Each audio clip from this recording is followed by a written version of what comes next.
குறைந்த விலை நிறைந்த தரம் தங்கள் தேவைகள் அனைத்தும் ஒரே இடத்தில் ஜெயச்சந்திரன் டெக்ஸ்டைல்ஸ். எனக்கு தெரிஞ்சு விஜயகாந்தோட சிம்பத்தியில தான் விஜய் பிரபாகர் வந்துட்டு அதிகமாக ஓட்டு வாங்கினாங்க நான் நினச்சேன். ஆனால் மோடிக்கே நடந்திருக்கு. வாரணாசியில் அவர் பின்னடைவில் வந்தார், அப்புறம் 1 லட்சம் ஓட்டில் ஜெயிச்சாங்க சொன்னாங்க. கேப்டனுக்காக அவர் ஜெயிப்பார்னு எவ்வளோ நம்பிக்கையாக இருந்தால் அவர் தோத்தது ரொம்ப மன வருத்தம். நாங்கள் எதிர்பார்த்தது இப்போ அவர் தான் வருவார்னு நினச்சோம். அவர் தான் வருவார்னு பார்த்தோம். ஆனால் காங்கிரஸ் அப்பா நல்லவர், பிள்ளை நல்லவராக இருக்காருன்னு சொல்லவே முடியாது. இந்தியா முழுவதுமே 400 சீட்டுக்கு மேலே வரும்னு சொல்லி மோடிக்கு அவர் கருத்தை மீடியாக்கள் நீங்கள் எல்லாம் என்ன செஞ்சீங்க? விருதுநகர் மக்களவைத் தேர்தலில் ரிசல்ட் வந்துருச்சு. பார்த்தீங்கன்னா ரொம்பவும் எதிர்பார்க்கப்பட்ட கேப்டனுடைய பையன் விஜய் பிரபாகருக்கு வெற்றி வாய்ப்பு கிடைக்கல. அதை பற்றி என்ன நினைக்கிறீங்க? அவருக்கு நாங்கள் வெற்றி வாய்ப்பு வரும் நாங்கள் எதிர்பார்த்தோம். ஆனால் முடிவு சாதாரணமாக அமையாமல் இது மக்கள் தீர்ப்பு அவங்க யாருக்கு எழுதியிருக்காங்களோ அவங்களுக்கு. ஆனால் மக்கள் தீர்ப்பே மகேசன் தீர்ப்புன்னு சொல்கிற மாதிரி நாங்கள் எதிர்பார்த்தது விஜய பிரபாகரன் எதிர்பார்த்தோம். கடைசியில் பார்த்தா மாணிக்கதா ஜெயிச்சிட்டார். இது மக்களோட அறியாமை இருக்கு. நிறைய பேர் இணையதளங்களில் சொல்கிறாங்க, கிட்டத்தட்ட தமிழ்நாட்டில் இருந்த மக்களவைத் தேர்தலில் விருதுநகர் தொகுதியில் தான் மிக குறைந்த ஓட்டு வித்தியாசம் இருக்குது, ரீகவுண்டிங் பண்ணலாம் அப்படின்ற ஒரு கருத்துக்கள் வருது. அதை பற்றி என்ன நினைக்கிறீங்க? ரீகவுண்டிங் பண்ண அதிகாரப்பூர்வ எலெக்ஷன் கமிஷன் அதிகாரப்பூர்வமாக அதிகரித்து 4283 ஓட்டு.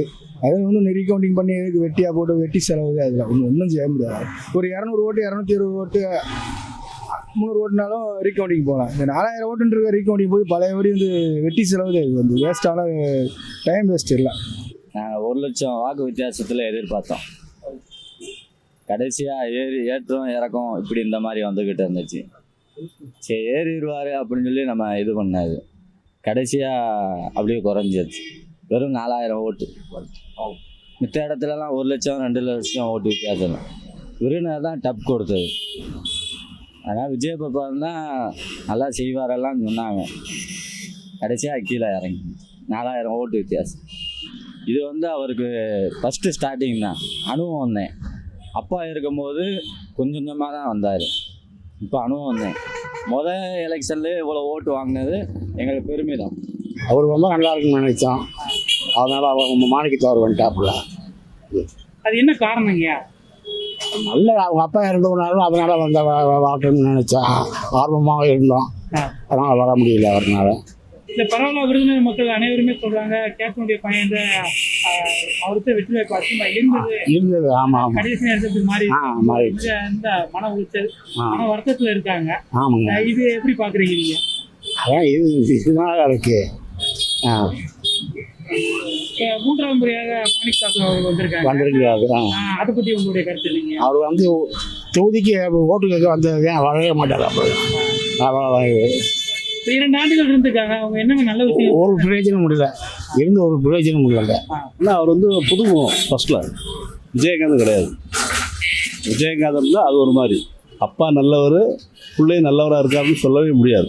மக்களுடைய வில்லேஜ் பீப்புளில் கொஞ்சம் மாணிக்கதார் கொஞ்சம் பண்ணியிருக்காருன்னு சொல்லிட்டு அவுட்லைனில் கொஞ்சம் பேச்சு. என்னுடைய கருத்தில் மக்களுடைய கருத்து வில்லேஜில் கொஞ்சம் செஞ்சுருக்காரு சொல்லி.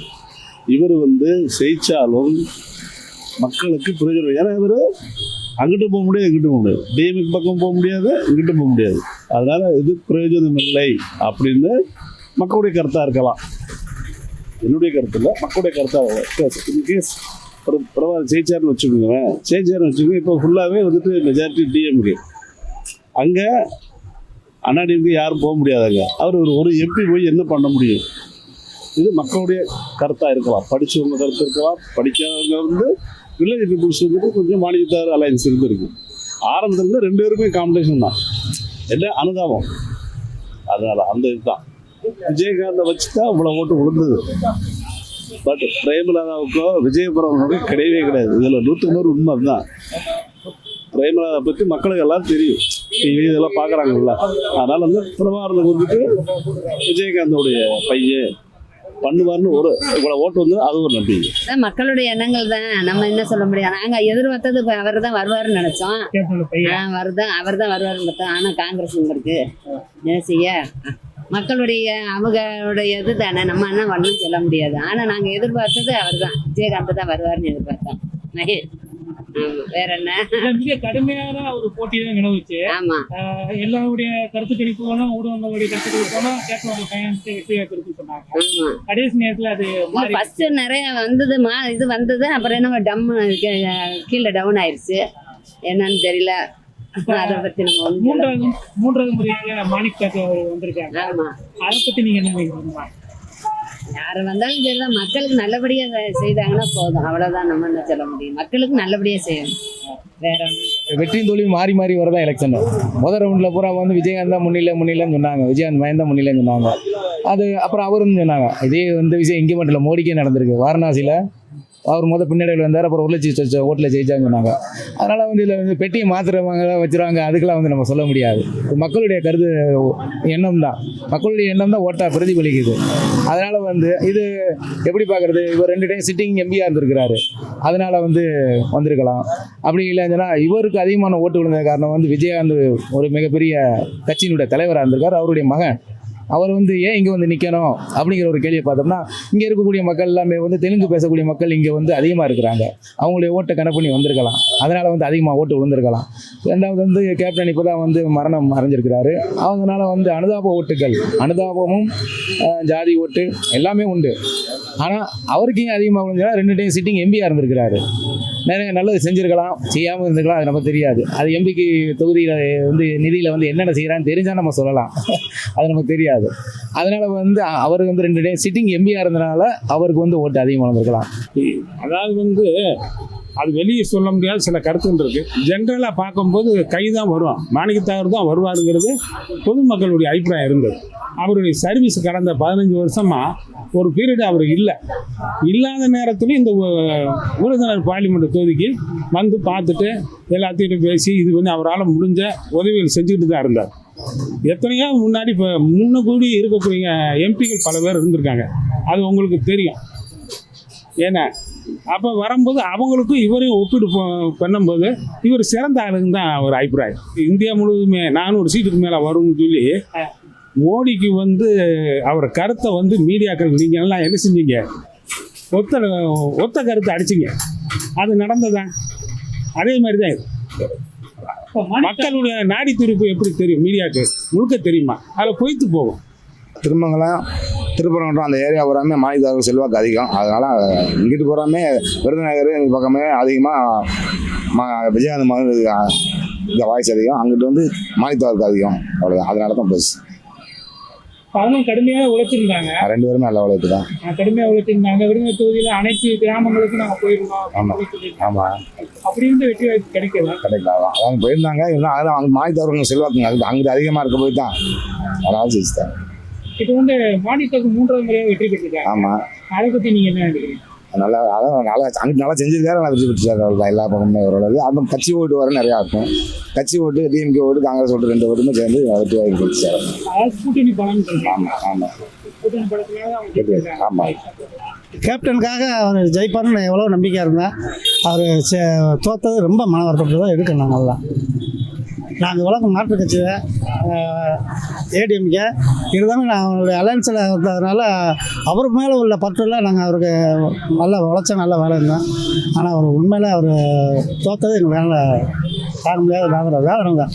3வது முறையாக மாணிக்க தாக்கூர் வந்திருக்காங்க, அதை பற்றி நீங்கள் என்ன நினைக்கிறீங்க? 3வது முறை மாணிக்க தாக்கூர் அவர் ஒரு அதிர்ஷ்டத்தில் தான் வந்திருக்காரு. நாங்கள் அவர் இதில் வந்ததில்லை. அவர் இந்த தொகுதியில் அநேகமாக என்ன செஞ்சாருன்னு எங்களுக்கே தெரியல. ஆனால் அவர் ஒரு லக்கில் டிஎம்கேனுடைய அலையன்ஸில் வந்துட்டார், அவ்வளோதான். டிஎம்கேனுடைய அலையன்ஸில் அவங்க சப்போர்ட்டில் வந்திருக்காரு, அவ்வளோதான். எக்ஸ்பெக்ட் பண்ணது என்னென்னா, எனக்கு தெரிஞ்சு விஜயகாந்தோட சிம்பத்தியில் தான் விஜய் பிரபாகர் வந்துட்டு அதிகமாக ஓட்டு வாங்கினாங்க நான் நினச்சேன். ஆனால் என்னோட கெஸ் என்ன இருந்துச்சுன்னா, ரொம்ப நெக் டு நெக்கில் மாணிக்கம் தாக்கூர் ஜெயிச்சிருவாருன்னு எக்ஸ்பெக்ட் பண்ணேன். அதுதான் நடந்துச்சு. 4th 5th ரவுண்டுலேயே வந்துட்டு விஜய் பிரபாகர் வந்துட்டு கம்மியான ஓட் டிஃபரன்ஸில் மேலே இருந்தப்போ சரி, எனக்கு தெரிஞ்சு தமிழ்நாடு ஃபுல்லாக டிஎம்கே இந்தியா கூட்டணி தான் ஜெயிக்குன்ற தாட்டில் இருந்தனாலேயோ மாணிக்கம் தாக்கூர் ஜெயிச்சிருவாருன்ற எக்ஸ்பெக்டேஷன்ஸ் எனக்கு இருந்தனால மாணிக்கம் தாக்கூர் ஜெயிச்சது ஆச்சரியப்படலை. ஆனால் நெக் டு நெக் ஃபைட் இருந்துச்சுல்ல, கடைசி வரைக்கும் நெக் டு நெக் ஃபைட் இருந்துச்சு விஜய் பிரபாகரோட. அவருடைய விஜய் பிரபாகர் கடுமையாக தான் போட்டிட்டாரு. ஆமா, ஆமா. கடுமையாக உழைத்தாங்க. அவருக்கு வெற்றி வாய்ப்பு கிடைக்காததுக்கு என்ன காரணம் மெயினா? ஏன்னா அவங்க வந்து விஜயகாந்த் இறந்த அப்புறம் தானே அவங்க இந்த டிஸ்ட்ரிக்ட் பக்கமே வந்திருக்காங்க. இதுக்கு முன்னாடி வரல இல்லையா? அவங்க விஜயகாந்த் இறந்த அப்புறம் தான் இந்த டிஸ்ட்ரிக்ட்காரர் விஜயகாந்த் மேபி தெரிஞ்சு அவங்க இந்த டிஸ்ட்ரிக்ட் பக்கமே வந்திருக்காங்க. ஸோ அதுதான் காரணமாக இருக்கலாம். இல்லாட்டி இந்த 5 வருஷம் அவங்க செய்கிறத வச்சு நெக்ஸ்ட் எலெக்ஷன் 28 வர எலெக்ஷனில் பீப்புள் அவங்கள நம்பலாம். இப்போ 3வது முறையாக மாணிக் தாக்கூர் வந்திருக்காங்க. இதை எப்படி பார்க்குறீங்க நீங்கள்? தெரியலையே, நம்ம மக்களோட நம்பிக்கை. இப்போ 2 முறை அவங்க எம்பியாக இருந்திருக்காங்க. விருதுநகர் மாவட்டத்தோட வளர்ச்சிக்கு என்னென்ன பண்ணியிருக்காங்க அவங்க? ஐயோ, அதை பற்றி தான் எனக்கு சுத்தமாக ஐடியா இல்லை. மேபி அவங்க வில்லேஜ் சைடில் நான் பார்க்கல அவங்க எங்கே எனக்கு தெரிஞ்சு எங்கள் ஊருக்கெல்லாம் அவங்க ஃபண்டு கொடுத்தாங்களானே ஐ டோன்ட் நோ, எனக்கு தெரியல. அதை பற்றிலாம் ஐடியா இல்லை. பட் ஆனால் அவங்க செஞ்சுருக்கலாம், செஞ்சனால மக்கள் திருப்பி ஓட்டு போட்டிருக்கலாம், என்னன்னு தெரில. அதாவது விருதுநகர் தொகுதி வந்து இந்த தடவை வந்து யாருமே எதிர்பார்க்க ஒரு ஸ்டார் தொகுதியாக வந்து மாறிடுச்சு. எதனாலன்னு கேட்டால் கேப்டன் விஜயகாந்த் அவரோட பையன் வந்து இங்கே முதல் முறையாக களமிறங்கினார். ஆனால் அவரை எதிர்த்து ராதிகா சரத்குமாரும் இங்கே இறங்கினாங்க. இதில் என்ன ஒன்றா மாணிக்க தாக்கூர் அவர் வந்து தொடர்ந்து 3வது முறையாக வந்து ஜெயிச்சிருக்காரு. இதுக்கு என்ன ரீசன் அப்படின்னா, எல்லாரும் எதிர்பார்த்து யாரை கேட்டாலும் கேப்டன் விஜயகாந்த் பையன் தான் வருவாங்க, அவங்க வந்து கேப்டனுக்காக நம்ம பண்ணணும் அப்படி நிறையா கருத்துக்கள் வந்து உள்ளே வந்துச்சு. எதனால் இந்த கருத்து மாறுச்சு அப்படின்னா, ராதிகா சரத்குமாரும் கேப்டன் அவங்க 2 பேரும் நிற்கும் போது இந்த ஓட்டு வந்து செதறிடுச்சு. இப்போ ஏடிஎம்கேயும் பிஜேபியும் 2ஆக பிரியும் போது இந்த ஓட்டு வந்து பேரலாக பிரிஞ்சனால நடுவில் வந்து நம்ம மாணிக்க தாக்கூர் அவர் வந்து ஈஸியாக வந்து வெளியே வர்றதுக்கான ஒரு ஜெயிச்சிட்டாரு. இதுவே இவங்க 2 பேர் சேர்ந்து நின்றுருந்தாங்க அப்படின்னா மாணிக்க தாக்கூரோட வெற்றி வாய்ப்பு வந்து கொஞ்சம் கம்மி தான் இருந்திருக்கும். ஆனால் இன்னொரு என்ன அப்படின்னா, கடைசி கட்ட பிரச்சாரம்னு சொல்லி ஒன்று இருக்குது. அது நம்ம விருதுநகர் தொகுதியில் வந்து கடைசி ஒரு வாரம் வந்து காங்கிரஸ் திமுக கூட்டணி நல்லா பிரச்சாரம் பண்ணி, இன்னொன்று வந்து முதல்வர் ஸ்டாலின் அவர்களோட இருக்கிற நல் நம்பிக்கை, மகளிருக்கு இந்த 1000 ரூபா திட்டங்கள், பேருந்து திட்டங்கள், இந்த மாதிரி நிறைய திட்டங்கள் மகளிரை கவர் பண்ணனால இந்த டவுன் சர்க்கிளில் ஃபுல்லாகவே மாணிக்க தாக்கூர் வந்து ஓட்டு அதிகமாக வாங்கிட்டாரு. ஒன்றியத்தில் வந்து கேப்டன் வாங்கினார். ஆனால் ஓட்டு செதறின காரணத்தால் தான் இன்னைக்கு கேப்டன் பிரபாகரனால் இங்கே வர முடியலை. மீண்டும் அவருக்கு அவர் போட்டியிட்டால் விருதுநகர் தொகுதி எந்த அளவுக்கு இருக்கு? ஆனால் மீண்டும் அவர் போட்டி போட்டார் அப்படின்னா இந்த அளவுக்கு எழுச்சி இருக்குமாங்கிறது வந்து எனக்கு ஒரு சந்தேகம்தான். ஏன்னா இன்றைக்கி புதுமுகமாக ஒருத்தவங்க உள்ளே வராங்க, கேப்டனோட அனுதாப ஓட்டுகள் இது மாதிரி நிறையா இருந்துச்சு. ஆனால் இங்கே ஃப்யூச்சரில் அவர் இங்கே வந்தார்னா ஏதாவது நன்மை செஞ்சு முதலே அவங்க களப்பணிகள் செஞ்சால் தான் வர முடியும். திடீர்னு வந்து நின்னாங்கன்னா வர்றது வந்து வாய்ப்பு கம்மி தான். இப்போ 3வது முறையாக மாணிக் தாக்கூர் வந்துட்டாங்க, அதை பற்றி நீங்கள் என்ன நினைக்கிறீங்க? மாணிக்க தாக்கூர் அவர் வந்து ஒன்று சொல்ல என்னென்னா, அவர் வந்து நல்ல மனிதர். என்னன்னா யாருக்கும் தீங்கு செய்ய மாட்டார், எதுவுமே செய்ய மாட்டார். அவருக்கு என்ன முடியுதோ அதை வந்து அவர் செஞ்சுக்கிட்டே தான் இருந்தார். பேருந்து நிலையம் கட்டுறது, அதுபோக தண்ணி தொட்டி கட்டுறது, நிறையா திட்டங்கள் செஞ்சுருக்காரு. என்ன ஒன்றா மேலே ஆளுங்கட்சி வந்து காங்கிரஸ் இல்லாதனால அவரால் இங்கே வந்து செயல்பட முடியவில்லை தவிர மற்றபடி அவர் வந்து ஒரு நன்மையான நல்லவர்.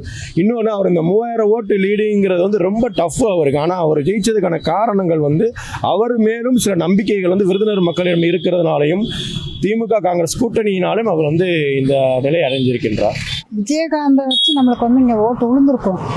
அவர் விஜயகாந்த் ஒரு அனுதாப ஓட்டுனால வந்திருக்கும். அவர் இன்னும் இங்கே இருந்தாருன்னா நான் அடுத்து வந்து அவர் வர்றதுக்கு வாய்ப்பு இருக்குது. இது ஃபஸ்ட் டைம்ன்றதுனால அவர் வந்து வர முடியல, அவ்வளோதான். ஃபஸ்ட் டைம் வந்து புதுமுகம். இவர் வந்து மாணிக்காந்த் அவர் வந்து 2-3 பீரியடில் வந்து இருந்தவர். ஆனால் ஜனங்களுக்கு தெரியும். இவங்க புதுசாக வந்ததுனால கொஞ்சம் மிஸ் ஆயிடுச்சு, அவ்வளோதான். வேற ஒன்றும் இல்லை. 3வது முறையாக மாணிக் தாக்கூர் வந்திருக்காங்க, அதை பற்றி நீங்கள் என்ன நினைக்கிறீங்க? அது வந்து தெரியல. மாணிக்காந்த் அவர் வந்து இன்னும் வெளியிடத்துல செஞ்சுருக்காரு. இன்னும் விருதுநகரை பொறுத்த மட்டும் நாங்கள் தண்ணி பெரும்பாலும் எங்களுக்கு வந்து உப்பு தண்ணியாக கிடைக்காது. நாங்கள் நல்ல தண்ணியாக மாற்றி கொடுங்கன்னா நாங்கள் வந்து அவர்கிட்ட கேட்குறதே எங்களுக்கு அது இன்னும் எங்களுக்கு செஞ்சு விட்டாலும் நாங்கள் முக்காசி அவர் இன்னும் இது பண்ணலாம், என்கரேஜ் பண்ணலாம். 2 ஆண்டுகள் எம்பியாக இருந்திருக்காங்க, என்னென்ன விஷயங்கள் பண்ணியிருக்காங்க? அவ்வளோ தூரத்துக்கு எனக்கு ஜென்ரல் நாலேஜ் தெரியல. ஓரளவுக்கு நம்ம பொறுத்த மட்டும் தெரிஞ்சதே நான் சொல்கிறேன், அவ்வளோதான். வேறு ஒன்று. Okay, thanks. தேங்க்யூ.